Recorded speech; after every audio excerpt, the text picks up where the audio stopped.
Good evening, ladies and gentlemen. Welcome to RickCast. It is Tuesday after Memorial Day. I always want to say Labor Day, but it's Memorial Day. It's the Tuesday after Memorial Day, so most of you people are miserable because you had to go to work.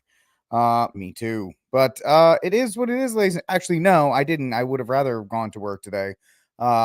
We had some pretty nasty storms. It is that time of year, and every year around this time, it seems like we get um some kind of nasty, just like a real nasty a storm that comes through every Memorial Day. We get a nasty storm. Last night it was pretty bad as far as winds 80, 90 miles an hour, torrential flooding, all kinds of bad stuff. And so I don't know if you do this as a Catholic, but as a Catholic, I have the palms buried at the four corners of my yard. Thank you, Steve Cunningham, for that. But I have the palms buried at the four corners of my property to protect the house. And I also have a purple scapular. So for those of you who are Catholic, you'll actually know what I'm talking about. So I have these things. And it worked, putting your trust in the holy in the Holy Family, the Holy Mother, our Lord and Savior, and Saint Joseph, and all the trees. Like I have a lot of trees. I've gotten rid of a lot of trees, but I got a lot of trees around my property. And the reason why I mention this is because we lost power for a couple minutes. The first time we lost power, I heard a huge crash, and I thought to myself, okay, this, one of these trees has hit the side of the house, and that's it. We're gonna have to redo the roof and all this other kind of stuff, because we had to redo the roof a couple years ago from a hailstorm. But no, it's divine providence. It was God's protection, I believe. All the trees that broke, they broke cleanly and they broke away from the house. Every single one of them. There was not one that hit the house. There were some branches and some stuff like that did, but not a single massive tree hit my house. And that's something that should not have happened. The odds of it, one of them should have taken out this room, because there's a massive tree that goes perpendicular to the corner of the house, which I'm pointing at, and it fell the other way. It fell with such force that the roots came out. And so there's a lot of collateral damage as far as trees in my yard right now. And like I said, very, very, very fortunate to have gone through that. And the only damage that I had to deal with today was flooding. I had a little bit of flooding in the south corner of my garage. I went down to check out the house and the driveway and all the other kinds of things. And I went in and I looked to the side, and under my gun safe, because of course, under my gun safe, there was just a pool of water in the corner. Because you're supposed to put your gun safe in the corner of, in a corner of the house. So that way, if there's a fire, it usually doesn't get completely damaged.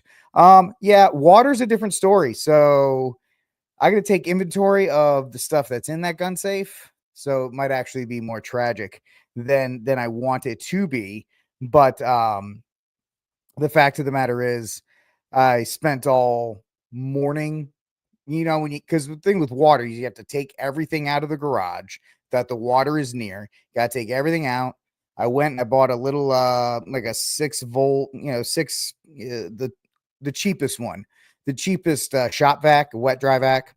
And I spent the morning just soaking up water from the garage area. And it wasn't a lot. I'm not talking, there wasn't like flooding pools of water, but it was, it is what you got to do. But I was very, very thankful to do that, because the rest of the house was intact. It wasn't like I was going to have to worry about calling the insurance company and dealing with the insurance company as far as the roof or a new room or a kitchen or something like that. So I'm very fortunate, but that's what I spent my Tuesday doing. So your day was much better than mine. Your day was a lot better than mine, but thanks be to God, nothing truly awful happened as far as um you know, damage. And it was a pretty gnarly storm. This time of year is always bad for tornadoes because you got the warm weather and the cold weather kind of like mashing together, and it gets pretty nasty. So, yeah, either way. So that's an explanation of what I had to do. But now we are here. We are on RickCast and we're talking to you lovely people. And I hope you guys have had a wonderful day so far. We have a great show. When I say we, I mean I. The show is going to be great. NPR sues Trump because that's the only recourse they have. They probably ran to some judge in some blue district to get an injunction because NPR, which does not need to exist in the state of podcasts, these live streams, and all of these other things, doesn't have to be funded by taxpayers. Of course, they do this thing where it's a council, but it's really they fund the money through the councils, and that's how they pay for it privately. But that's that. So NPR is going to fight for its miserable life. And yes, I stopped my campaign to try and, you know, get a job at NPR because it was fruitless. It happens. But we're going to talk about that. Also, potentially a big deal. We talked about Rogan last night. We talked about Joe Rogan last night and his potential impact on young men, right? We were talking about young men and how they are looking for they're looking for purpose. There's that one. No, I don't like any of those. I like that one. So we're talking about the fact that young men are looking for purpose with Rogan, and the Democrats can spend as much money as they want, and that's not going to help them. It's not going to get them back. Something potentially huge is happening, not happening, could be happening. I don't know. The legacy media tends to freak out about these things. They're saying that Rogan is attending church. What church, we'll find out.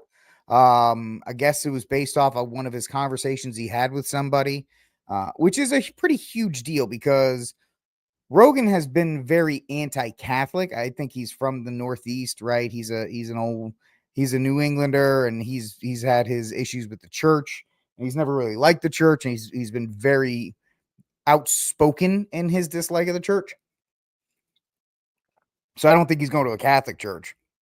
But apparently he is on his spiritual journey, as the kids would say. So where is that going to take us? And if he does shift to a more biblical worldview, what does that say about Gen Z? We talked about Gen Z yesterday, how Gen Z men in particular are returning to the church. Gen Z women are not following, but Gen Z men are. And is Rogan responding to his audience, or is the audience responding to Rogan? It's very interesting. So we'll look into that. I am happy to report, in a sea of Catholic news misery, which has been the dominant headline. If you've been anywhere near Catholic news the last couple of days, you have probably been on you've been eating a lot of Ben and Jerry's ice cream because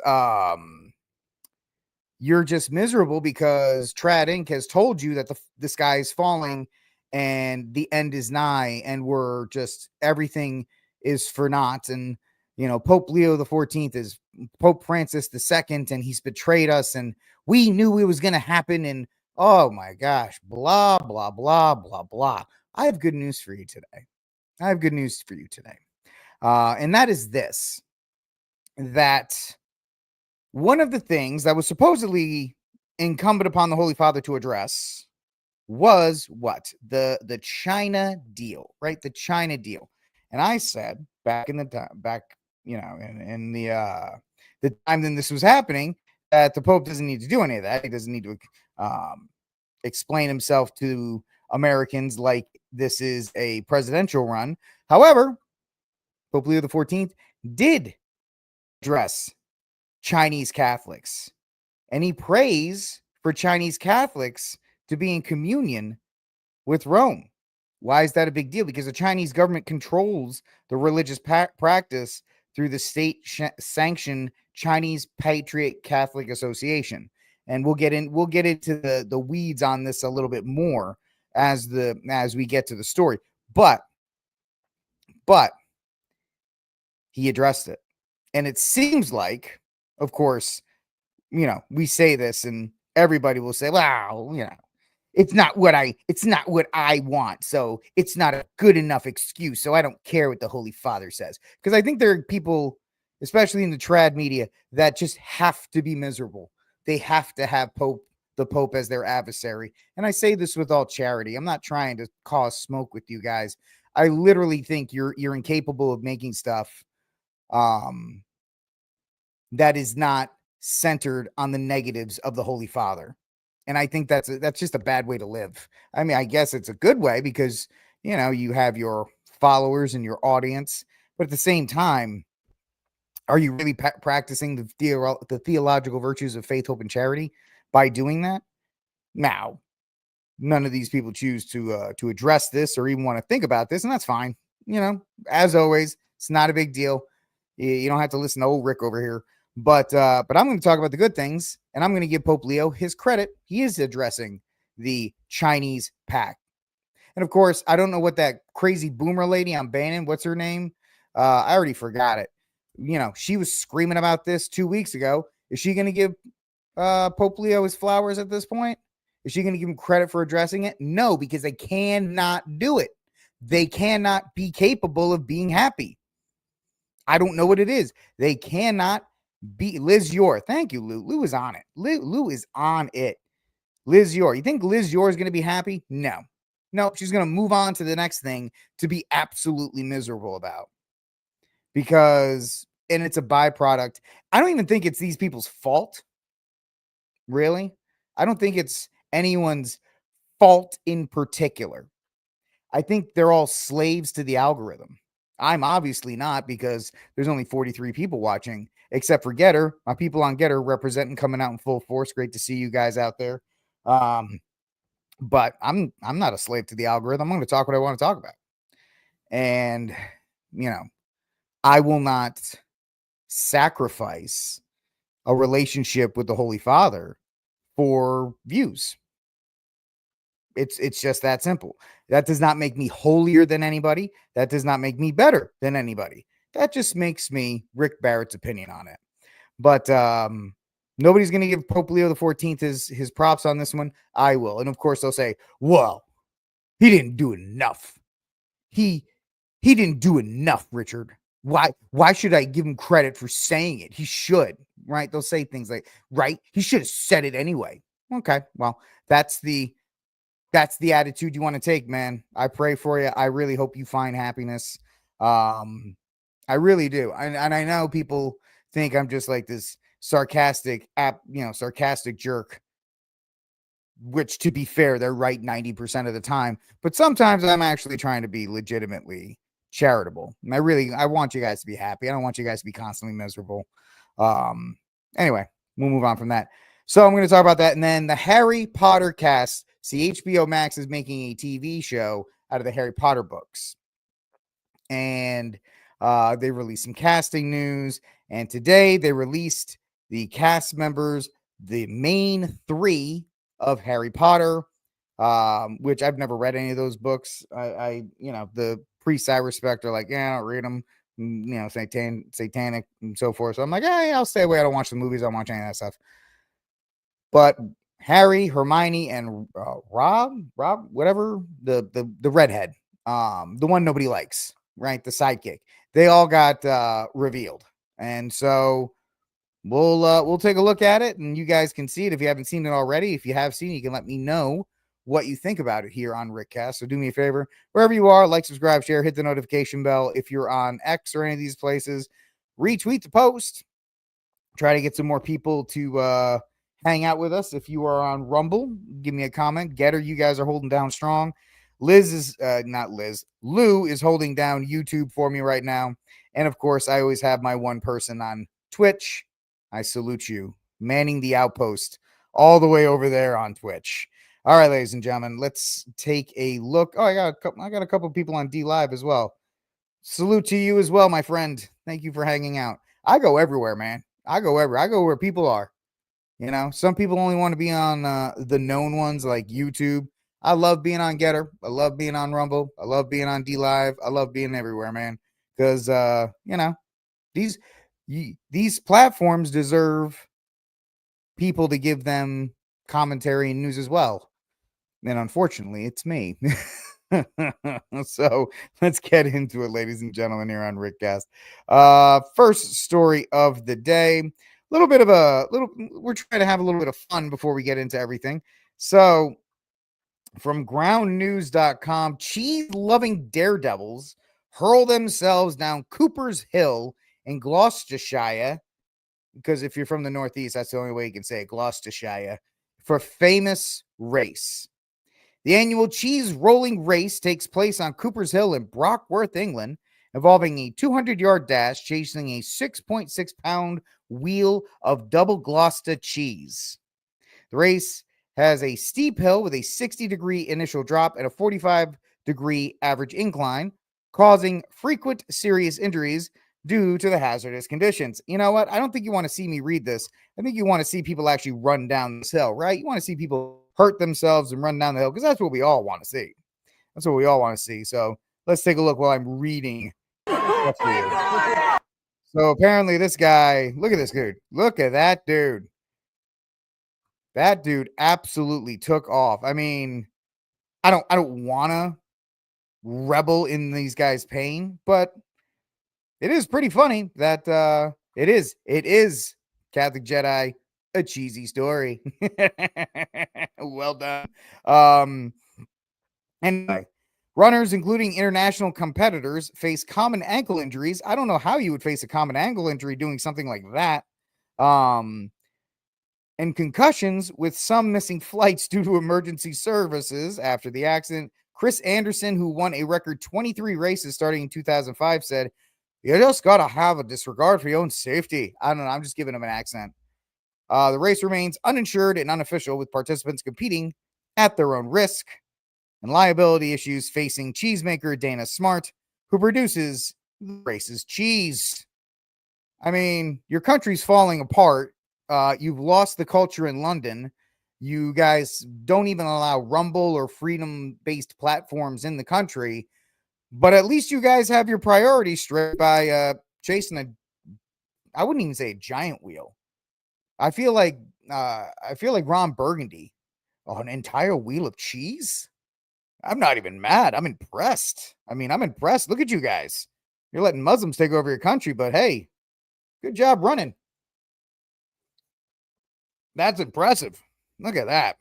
Disregard for your own safety. Imagine flying across the ocean to go to this thing. And there's your winner, the vaulted cheese king.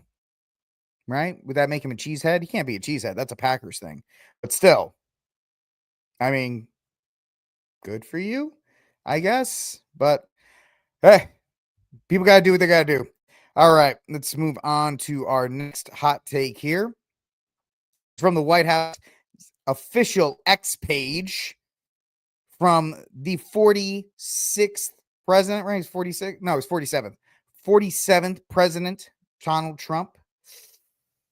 And I quote, "What Vladimir Putin doesn't realize is that if it weren't for me, your favorite president, Donald J. Trump, lots of really bad things would have already happened to Russia. And I mean really bad. Like bad like a Diet Coke. He's playing with fire. Like the Hunger Games. Or maybe that show on HBO with the Dragon Lady. I don't know. Your favorite president, Donald Trump." So we talked about this yesterday when Trump called Putin crazy, when he was mentioning the fact that Trump is getting a little tired of what's going on in the Ukraine-Russia negotiations, how he seems like he has a deal with Putin, and then he goes to Zelensky, and then Zelensky has a hissy fit, and then they don't sign. And then he has a deal with Zelensky, and he goes to Putin, and then Putin goes on state radio or state media, and then he says something contradictory, and then he goes back, and then they go forth, and then they have an agreement, and then 15 minutes later they don't. He's just getting tired of this because two reasons. A, Russia doesn't trust the West. I get it. And B, the West doesn't want this war to end. The European Union wants this conflict. The European Union wants this conflict. They absolutely do. And, ever since the end of the Second World War, the European Union, back when it wasn't the European Union, it was just a bunch of European states, have been eyeballing Russia for a long time with the idea that we would like to get in there and take over and spread some freedom and blah, blah, blah. So Trump's in a pretty impossible position. And I think he's frustrated because he did truly believe that he was going to be able to shut this whole thing down within a matter of weeks of being elected. It's been months now. And, as Lou says, it's fine, he's upset, but the man just doesn't know when to shut his pie hole. Unfortunately, we didn't elect the guy who shut his pie hole. We elected Donald Trump. And we had hoped that his fiery personality would be helpful in, making something work.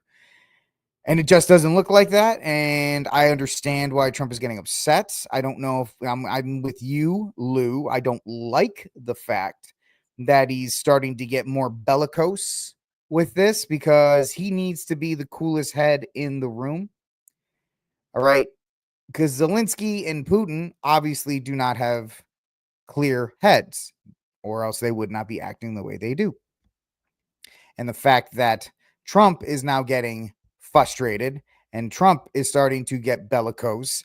You can't have three people in the negotiating room, which I know it's not them personally. I know it's like Marco Rubio talking to Putin's person who's talking to his, but Trump getting frustrated is not going to help the peace process. It just won't. It makes it virtually impossible to get anything done.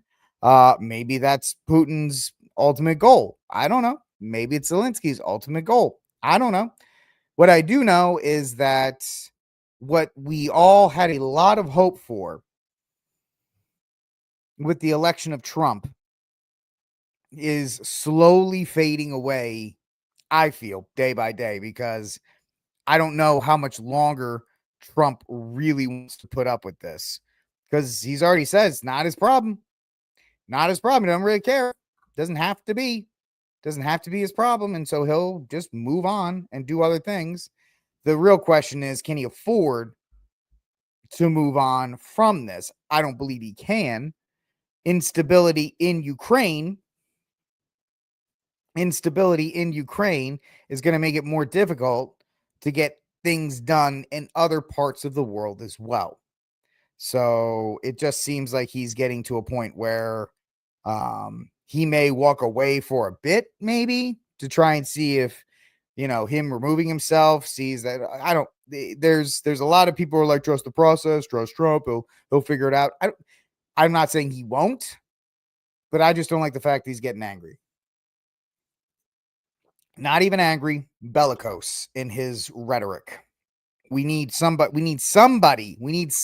in the room to be calm. And maybe I'm completely wrong on this. Wouldn't be the first time.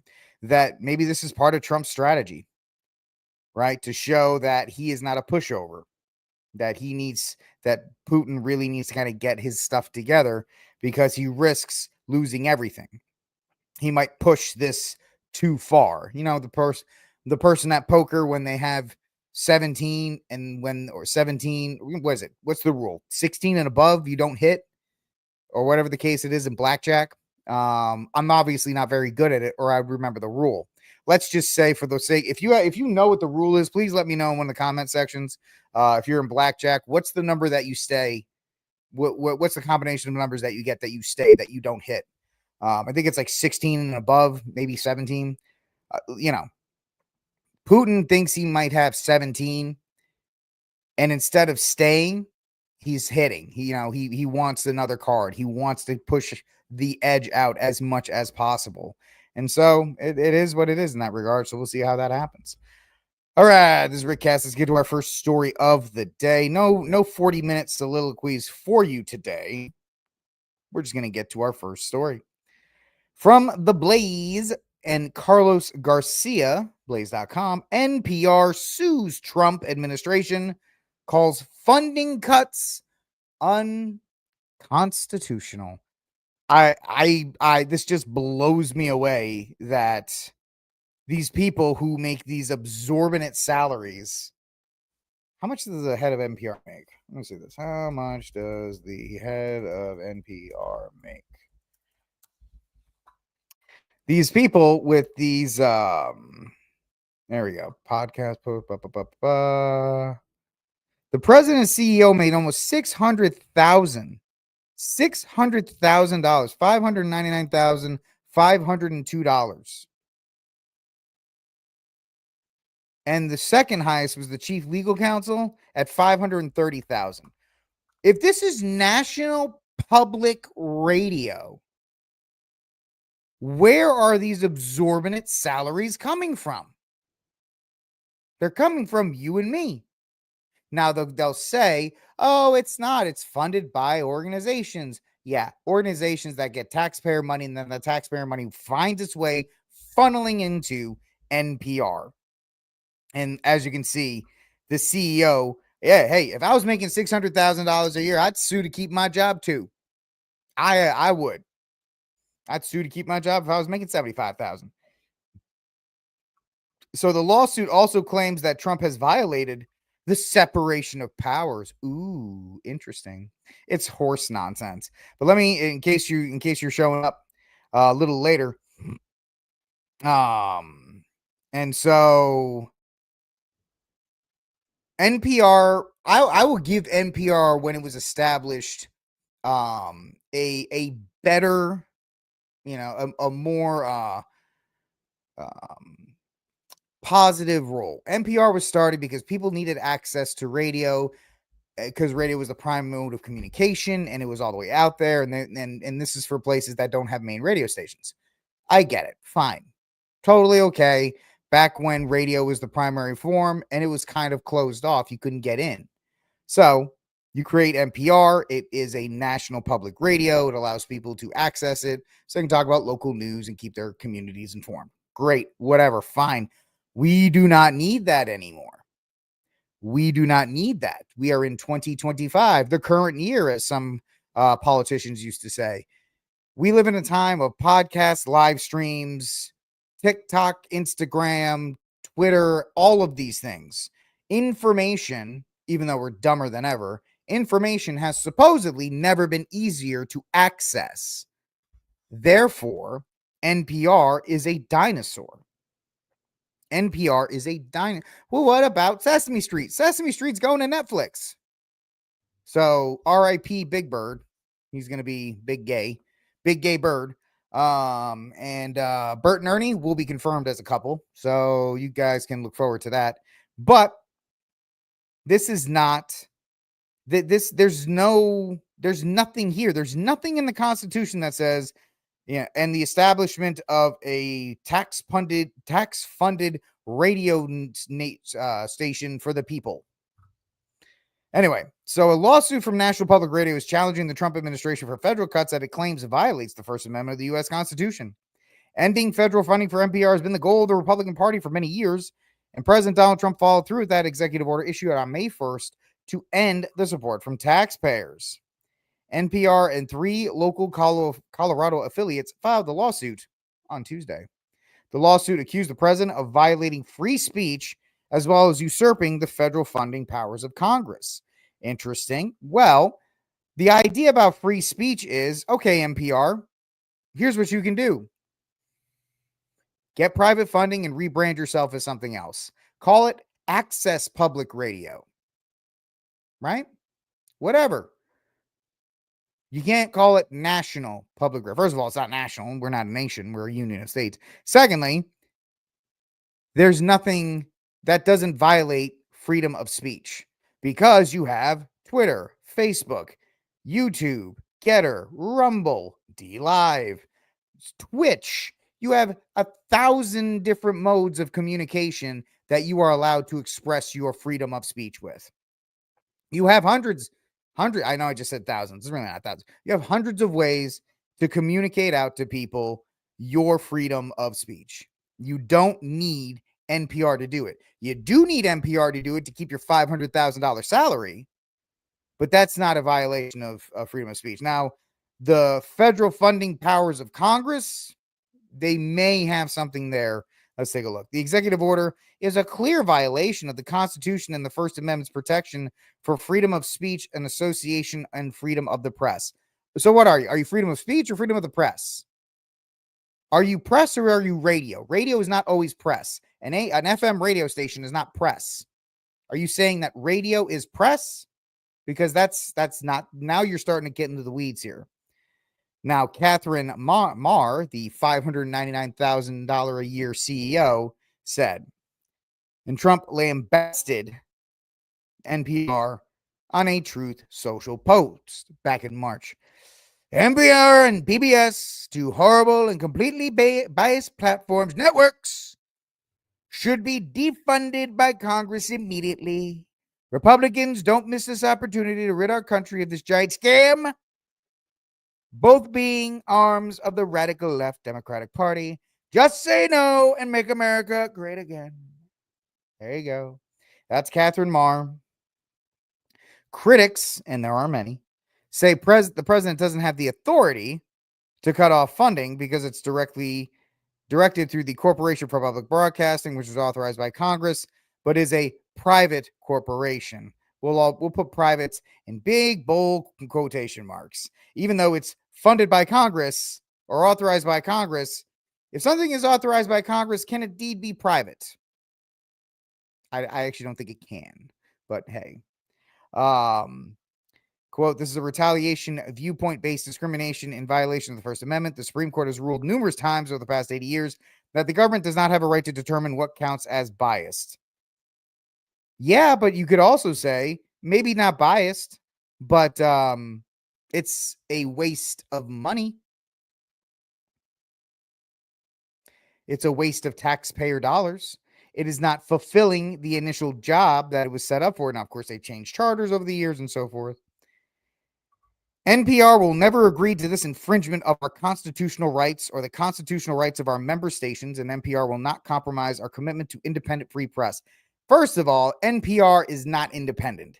It is not even close to independent. Ground News does not say it's independent. Ground News is like, yeah, NPR, far left.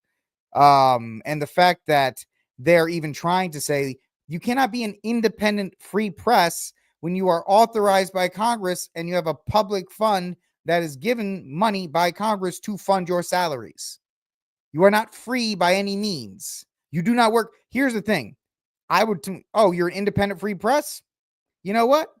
I have a very easy solution for you, Miss Marr, or Mrs. Marr, or whatever your name is. Work for free at NPR. If it's a public broadcasting station authorized by Congress, then you obviously don't need to be paid.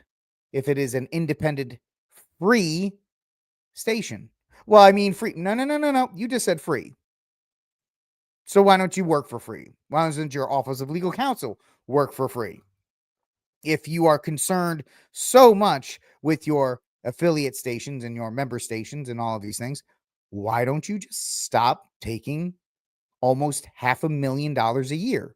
By the way, what have you done to earn $500,000 a year in salary? If you are in any way, shape, or form connected to the government, and you are, by your own admission, having the NPR being authorized by Congress and funded through a private corporation that was provided by Congress, then you must, by default, give us, or at least work for less. Fine, you guys can keep it, but you're going to go from $500,000 or $600,000 a year. We're going to drop you to about $100,000 a year for your salary. Since you're so determined to work for free, I don't want to starve you. You'll get paid compensation, but an independent radio station, they don't make a lot of money, right? Independent radio stations don't. It's hard work to be an independent radio station. So I don't think you should deprive NPR funding by taking $600,000 a year. Why don't you drop it to $100,000 a year? We'll be fine. You can do whatever you want. See how fast, see how quickly they will defend that.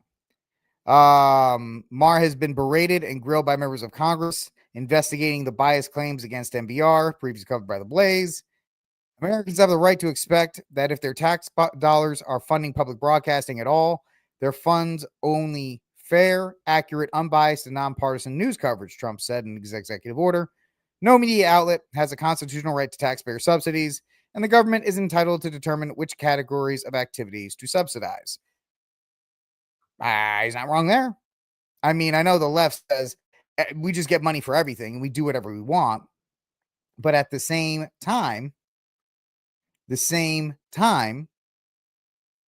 you don't need to get paid the amount of money that you are demanding. So that is what we are looking at here. NPR suing Trump because that's the only recourse they have. And so there it is. I just had to send something to my amazing social media manager, Miss Magdalene. And so that's our first story of the night. Here on RickCast, like, subscribe, share, hit the notification bell. And I hope this show is obviously not independently funded. Making $600,000 a year, you'd know it. I think if I was making $600,000 a year, there would be signs. There would be signs if I was making that much money a year.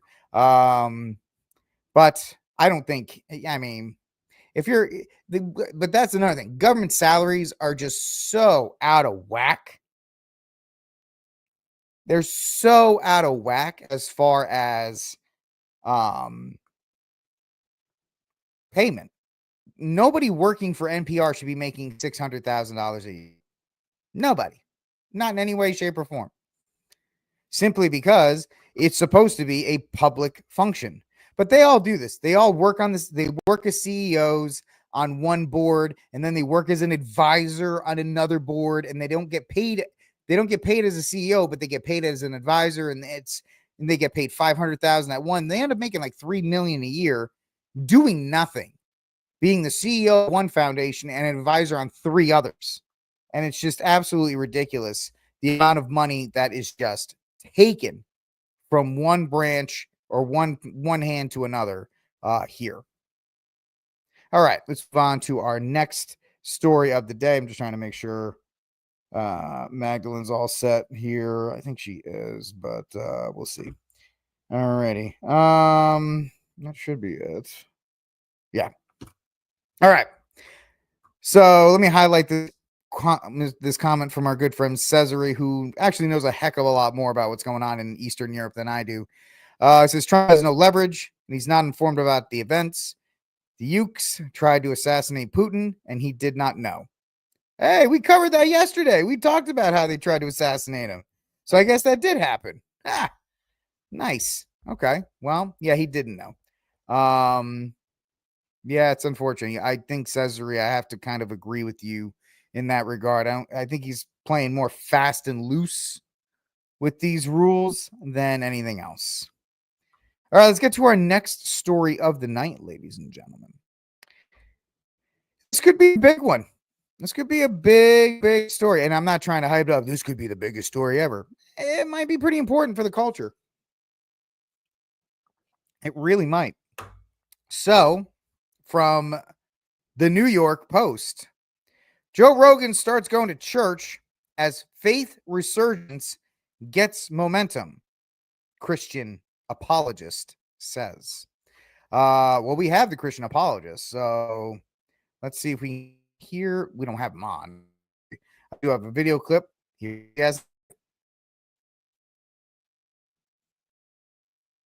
And off communication since then. I can tell you for a fact that he is attending a church, and that that has been a consistent thing. And so, you know, things are happening, and he's a very inquisitive individual, and I think for the better, in that he's communicating with me and other people in his life who are influences that can speak into these issues of reliability and trustworthiness and verisimilitude of something like the pages of scripture, and where he should and shouldn't be looking for the information in regards to.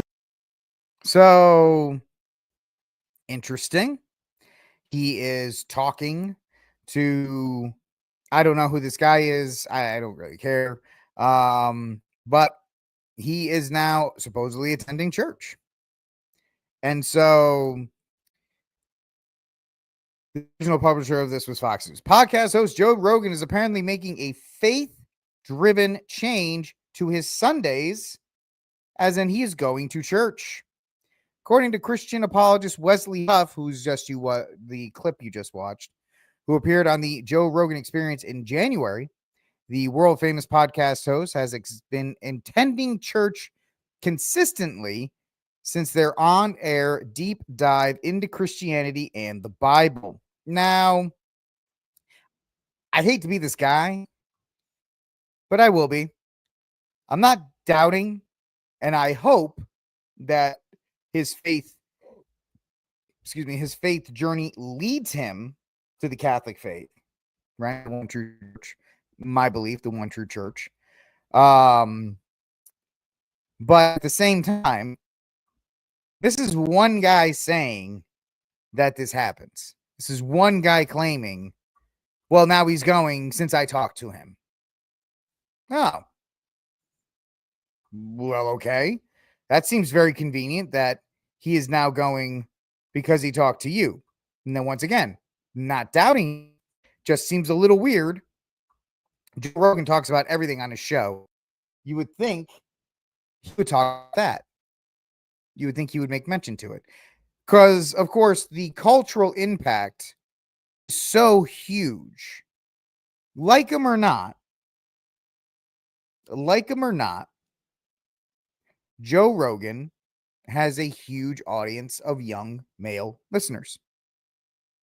You could say it was actually very apparent after the election, because the left is desperate to find their own quote unquote Joe Rogan, even though Joe Rogan was a leftist, and now they chased him off, and he is okay. So he is supposedly, not supposedly, sorry. Give me one sec.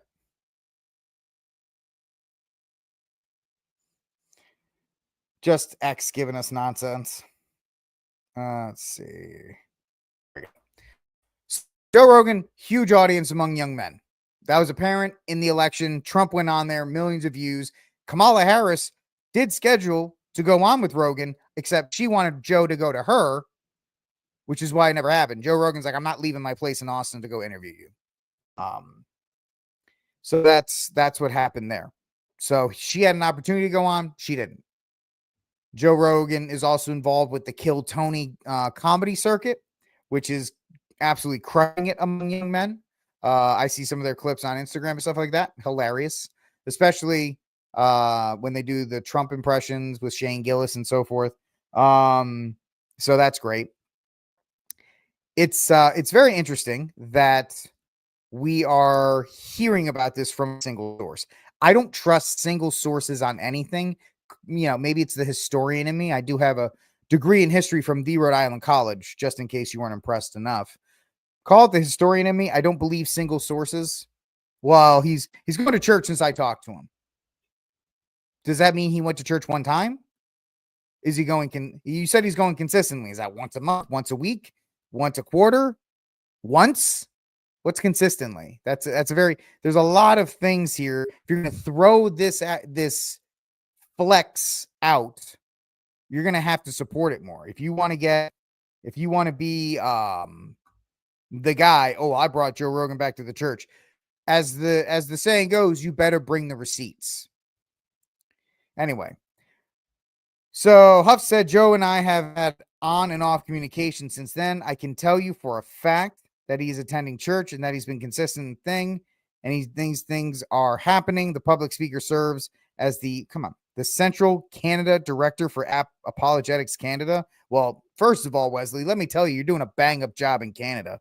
and made the claim during a recent appearance on the Living Waters podcast.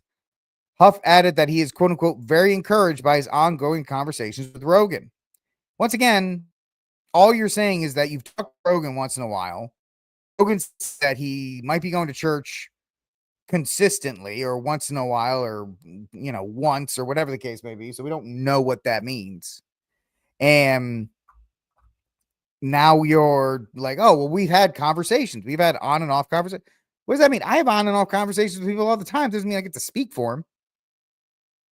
He's a very inquisitive individual, I think, for better and communicating with me and other people in his life who are influences that can speak into, the issues of reliability and trustworthiness and verisimilitude of something like the pages of scripture and where he should and shouldn't be looking for information in regard to that. Huff also pointed to a broader resurgence in Christianity, highlighting how Ascension's Rosary in a Year podcast briefly overtook Rogan's own show on the Apple Podcast charts in the late 2025. Shortly after that dip in rankings, Rogan invited Huff onto the podcast, one of the most popular in the world, very influential with young men. So very interesting that this is coming out. Listen, I said it before. Rogan has been very anti-Catholic. Famously, I've always defended Milo Yiannopoulos because there's an interview one time when he's on Rogan and Rogan is essentially yelling at Milo. He's like, you're a gay man. How can you support the Catholic Church? They're terrible. They're this, they're that. He's just going off. And Milo just sits there and goes, well, it's what I believe. Yeah, it's what I believe. So despite Milo's other many flaws, and I have many flaws too, so I'm not calling one out for another.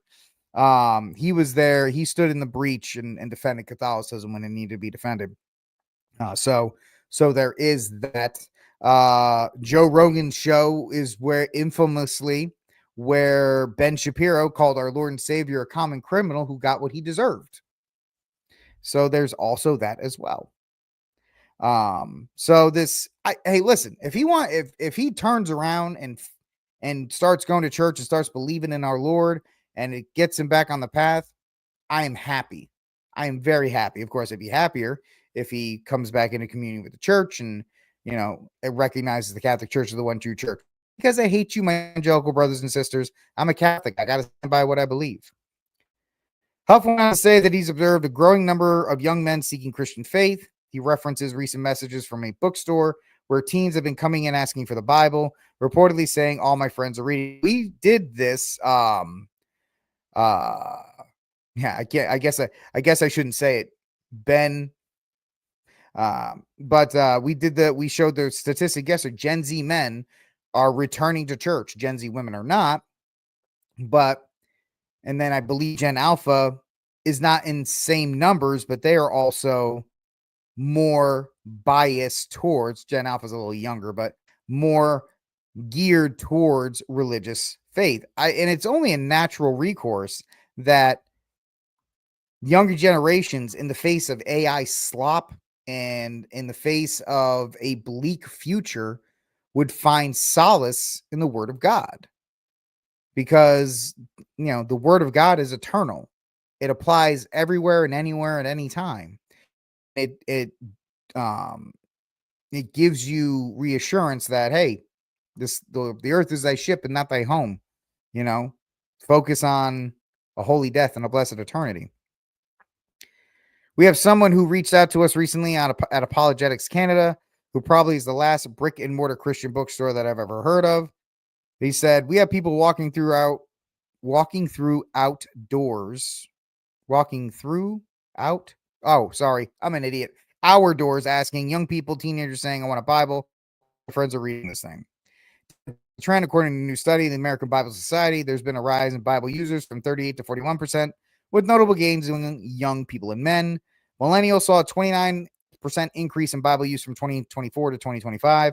Men saw a 19% increase, closing the long-time gender Bible gap. In recent years, millennials and men are least likely to use the Bible. According to Gen Z, scripture engagement rose from 11% in 2024 to 15% in 2025. The Bible is, becoming popular with teenagers. then something is happening and the Lord is moving. Christian apologetics concluded. I don't know. I don't know about that. I'm not one, reading the Bible is great. It is obviously great. The problem is are they reading it on their own? Are they reading it within a Bible study? Are they reading it under the direction of, a scholar, a priest? Are they even listening to Father Mike Schmidt's Bible in a Year? Because if you just read it to read it, yes, you're going to obviously get knowledge from it. You are. But people are buying Bibles. Well, society has gone through revivals every now and again. How do you keep young men and teenagers connected to the word and continuing to grow closer to our Lord and becoming more based in biblical values? That's the question people have to ask, because they kind of just saying like, more people are reading the Bible. Yep. Well, okay. What does that mean? Well, what does reading the Bible mean? What are they getting from it? How are they being directed in it? And so, of course, that's kind of the evangelical way of, oh, well, everybody's buying Bibles and everybody's reading it. It's great. Well, I am happy about it. Don't get me wrong. I am happy about it. But at the same time, I'm also not going to jump for joy at the idea of one guy saying, well, he's going to church now. He told me. It's essentially, for lack of a better term, trust me, bro source. Trust me, bro. He's going to church now. It's awesome. Okay. That's great. But if Joe Rogan does come out 6 months, a year from now, saying, yeah, I read the Bible, I go to church, it will be huge as far as a cultural shift. Because whether he likes it or not, Joe Rogan still, he is massively important in the podcast space. Massively important. And we saw that in the past election, and we're seeing it continue. All right, this is RickCast. Like, subscribe, share, hit the notification bell. If you like what we are doing, do me a favor. Hit the bell. Hit the notification bell. Tomorrow, I'm pretty sure the show is going to be on at noon. We're going to live stream at noon tomorrow because I have to travel to San Antonio in the afternoon, and I don't know what time I'm going to get there, so I don't want to tell you guys it'll be a time and then rush to get there and put a bad show for you. So I'm going to put out a show at noon tomorrow. Thursday, it's going to be at 4 Central. I said 5, but if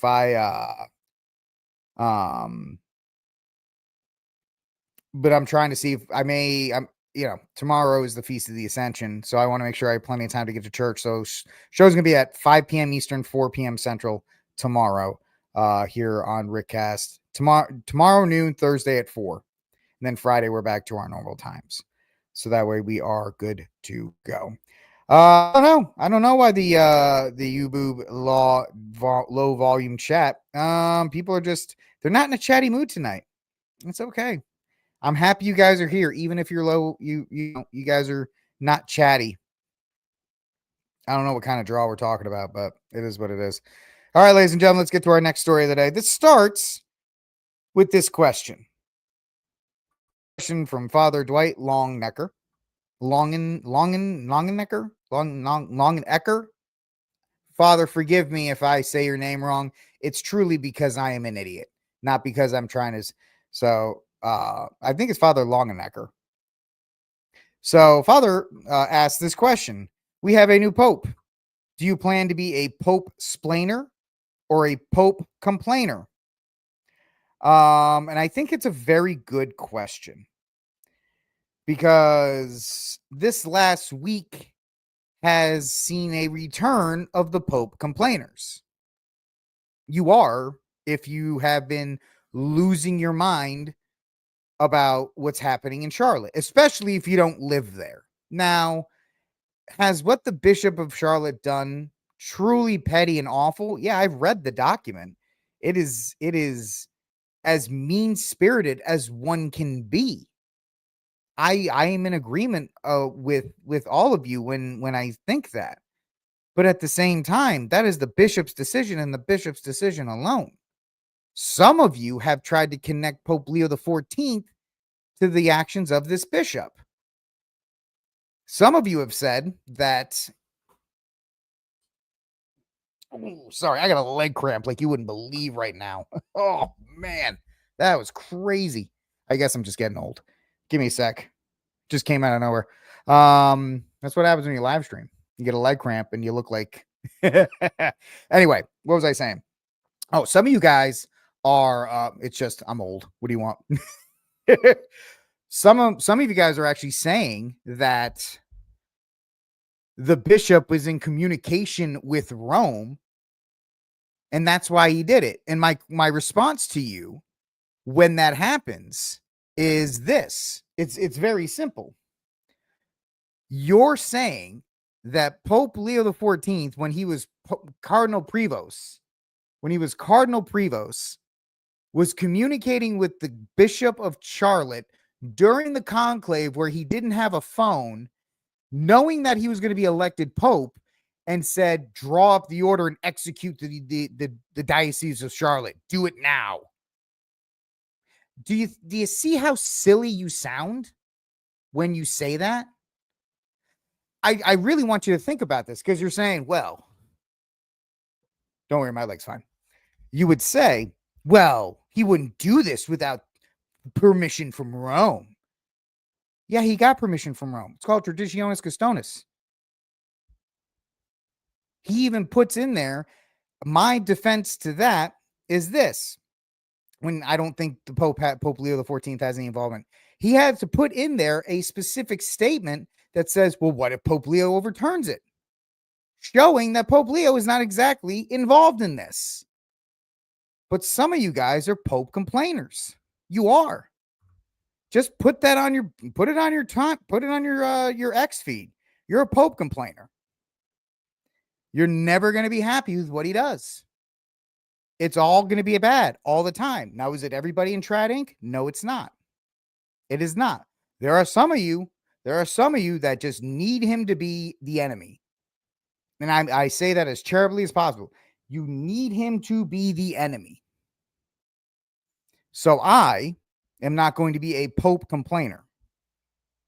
I've always been a Pope explainer. Actually, I thought about this question. I used to explain things to people. I used to explain things for Francis. Oh, well, when he said this, he meant this. Or when he did this, he meant that. Oh, he doesn't, I've always been a Pope explainer because I love and obey the Holy Father. There are saints that have quotes about, I will always obey the Holy Father regardless. And I think some of us in America think that we don't have to. And of course, they cite scripture like, oh, there's a bad Pope, the new. I get it. I understand. And like I said, I don't necessarily disagree with your assessments on the Bishop of Charlotte. It just doesn't matter what we say, because that's a Diocese of Charlotte thing, not us, not Diocese of Austin or St. Augustine, Florida, or the Diocese of New Orleans. I'm just throwing out dioceses, nothing in particular. Your diocese, if it's not impacted by this, you should pray for the people of Charlotte and kind of keep out of it. What about the effects of, what about them? What if I get hit by a bus tomorrow? I don't want to say you because I don't want to make it sound like a threat. What if I get hit by a bus tomorrow? What if I have my 14th cheeseburger of the day tomorrow and I have a heart attack and die? What if? What if?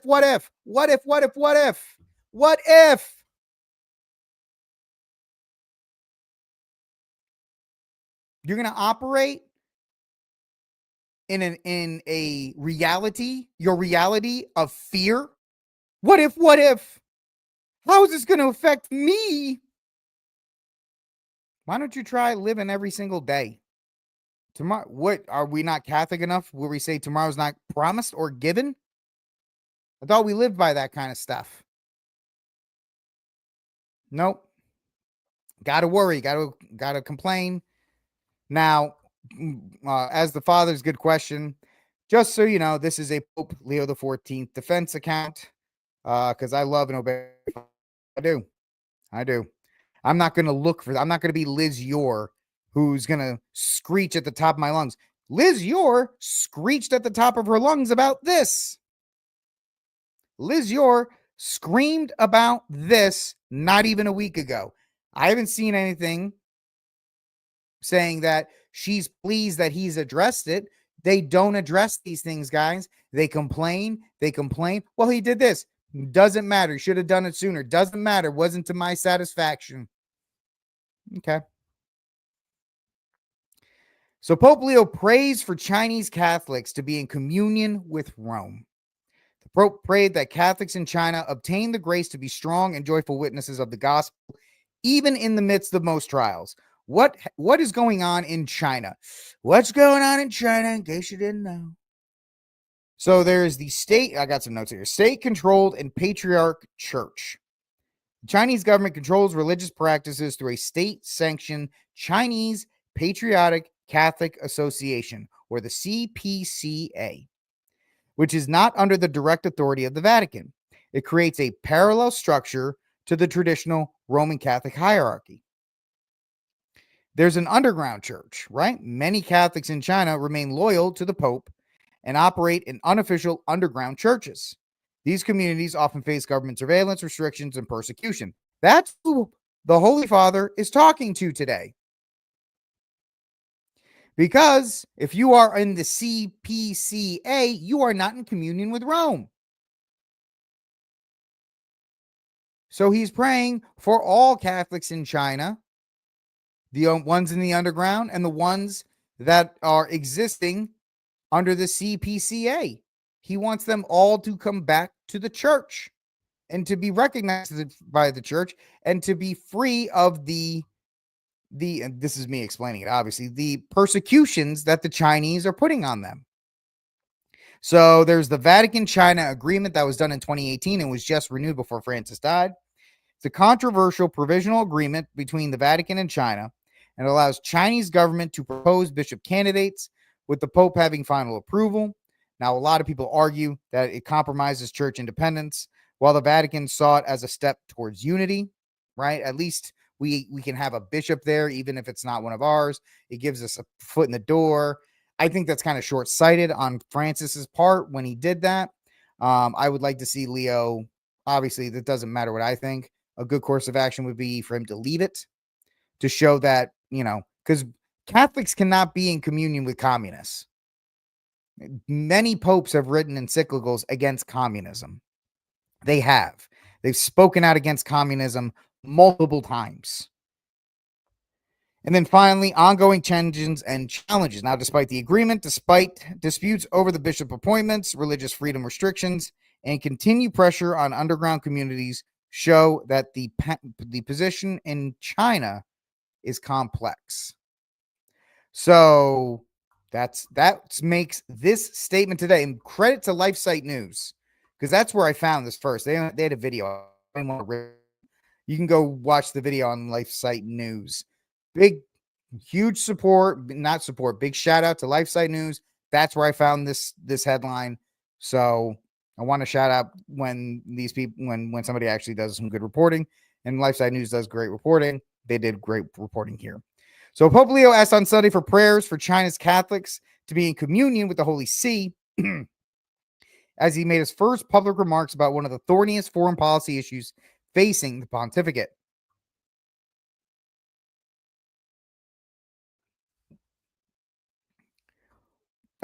History's first American Pope recalled on Saturday that the Catholic Church has marked a special feast day to pray for the church in China. Pope Benedict XVI had initiated the feast day as part of his efforts to unify China's estimated 12 million Catholics who are divided between the official state-controlled church, the CPCA, and that did not recognize papal authority, and the underground that remains loyal to Rome through decades of persecution. Leo noted that on the feast day, quote, in the churches and shrines in China and throughout the world, prayers have been raised to God as a sign of solitude and affection for Chinese Catholics and their communion with the universal church. Speaking from his studio window during his noontime blessing, Leo XIV prayed that Catholics in China and elsewhere, quote, obtain the graces to be strong and joyful witnesses to the gospel, even in the midst of trials, to always promote peace and harmony. Pope Francis took Benedict's unifying efforts further. That's what is this? Whatever this website's saying, by approving this controversial deal over bishop nominations, which he thought was a step towards unity, which was not a great idea. The details of the deal were never released, but affords the state-controlled church to say in church leaders, though Francis insisted he had veto power over the ultimate choice. Although I don't think he really did, because in the end, the Chinese would kind of push him on it. The deal has been criticized by some, especially on the Catholic right, for having caved to Beijing's demand and sold out underground faithful in China. Vatican said it was the best deal it could get and has been renewed periodically since then. Pope Leo XIV will have to decide whether to continue renewing the accord. There's been some apparent violations on Beijing's side with some unilateral appointments that took place without papal consent. The issue came to a head just before the conclave that elected Pope Leo XIV, when the Chinese church proceeded with the preliminary election of 2 new bishops, a step that comes with official consecration. Leo told Hong Kong's Cardinal Stephen Chow Sao-Yong that he had visited China several times and got to know Chinese culture and reality. According to the Fides missionary news agency, citing comments Chow made in his diocesan weekly newsletter after the conclave, and that's where Liz Yore lost her mind and said, he's traveled there several times. I don't know what that means. Now, Chow says he expects Leo will follow Francis's directions for the church in China. He said he had given Leo a small statue of Our Lady of Shashan, a statue of the Madonna that is particularly venerated by the Chinese faithful. What Chow says means nothing. Chow is trying to put his stamp on the Pope like everybody else. He's still brand new. He hasn't been in office for even a month. Hasn't been in his position for even a month. And everybody's falling over themselves trying to get their opinion or their stamp on the Holy Father. Chow, a Jesuit, said he had implored Leo to not forget the church in China and especially the Chinese people. He nodded his head to indicate that he will not forget. And if that's all he said he wouldn't forget. Well, that doesn't mean he's going to renew the deal, you dum-dum. He's a bishop, Your Excellency. Doesn't mean he's not going to renew the deal, Your Excellency. The Vatican has been working for years to try to improve relations with China that were officially severed more than 7 decades ago. Relations have been long stymied over Beijing's insistence on his executive right to name bishops as a matter of national sovereignty, while the Vatican insists the Pope's exclusive right to do so. And I would like to see, and this doesn't mean anything, I'll still support the Holy Father no matter what he does. I can see why the Vatican deal was put in place. I don't like it. I don't approve it, but I understand the politics of it. Understanding something and liking something are 2 different things. Most people don't have that level of understanding. You can say, well, I understand why they did it. Well, you must obviously like it. No, I'm saying I understand why they did it. I don't think it's a good idea, but I can see why they thought it was a good idea at the time. But hopefully Pope Leo XIV will bring back and reestablish the authority of the Vatican and the authority of the Holy Father over members of the Catholic Church, regardless of where they live. And that communism has no place to be on the same. Communism deserves it doesn't deserve to be at the same table. It doesn't deserve to be in the same room. Communism doesn't deserve to be in the same planet as Catholicism. That's how opposite they are. And so hopefully our Holy Father will take those steps necessary. But I'm not going to trust one bishop who says, well, he said he would do it. He said he was going to remember the people in China. Your Excellency, all you're doing there is you're supposing as much as anybody else. I would like to wait until the Holy Father actually does something. And I'm not saying, I had a priest ask me, a very good priest on Twitter. We go back and forth every once in a while. He asked me, so are you calling Leo? Because I said, let's watch Leo's actions and not his words. And the priest had a very interesting question. He said, are you calling Pope Leo XIV, the Holy Father, a liar? I am not. I'm not. When I make that phrase, watch his actions, not his words right now are very general. he's gotten specific on a couple things like the reaffirming the Holy Family and things like that. This today, or that last statement about the Chinese, we want them to be in full communion with the church. It's a very specific phrase. But how? Because we have to remember, as much as a spiritual office, the pontificate is a political office inside the Vatican. And there's a bureaucracy that must be dealt with. And the man is still getting his feet set as he's trying to navigate these offices. And so he's not going to come out and say something so broad that it would disturb other people. So that is what it is in that regard. All right, last story of the night, ladies and gentlemen, real quick, just talking about this. I don't really care. I don't like Harry Potter, so I don't care.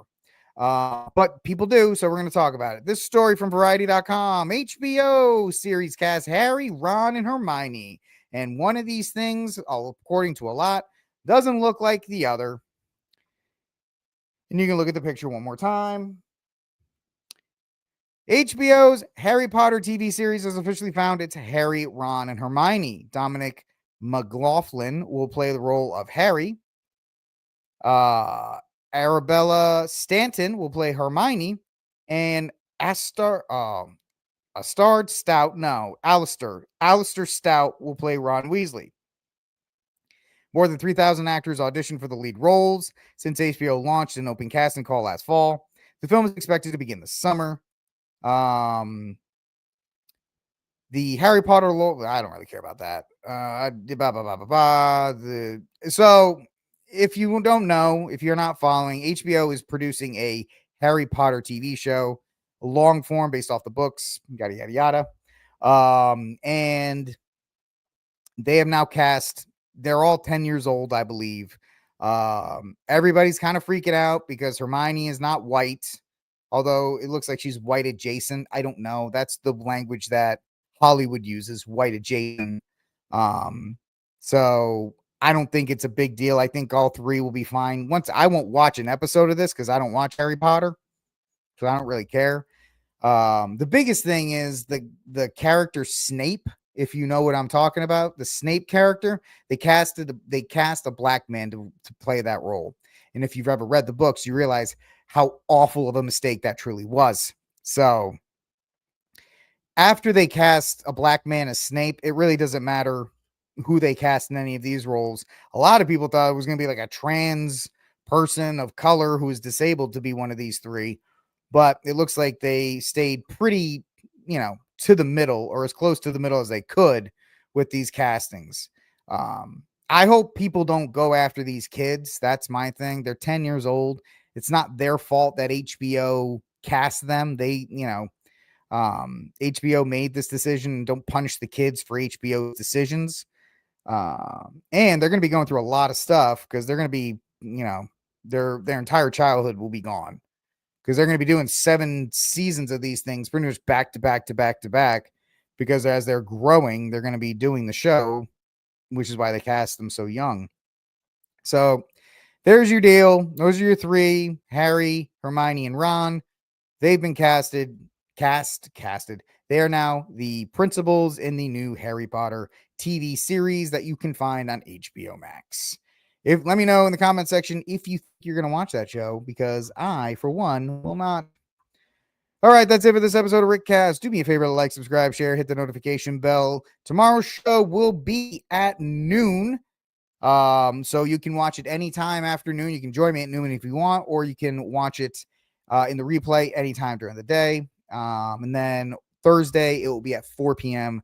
Central Time as well. And then Friday, back to the 6 p.m. time slot. I will talk to you all tomorrow here on RickCast. God bless everybody. Until that day comes, free Dexter Taylor.